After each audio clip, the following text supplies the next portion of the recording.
Islam is built on 5 foundations.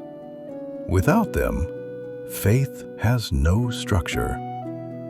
Shahada, declaring that there is no God but Allah and Muhammad sallallahu alaihi wasallam is his messenger. Salah, 5 daily prayers connecting the heart to Allah every day. Zakat, giving to those in need, purifying wealth and soul. Sawm, fasting in Ramadan, learning patience, gratitude, and self-control.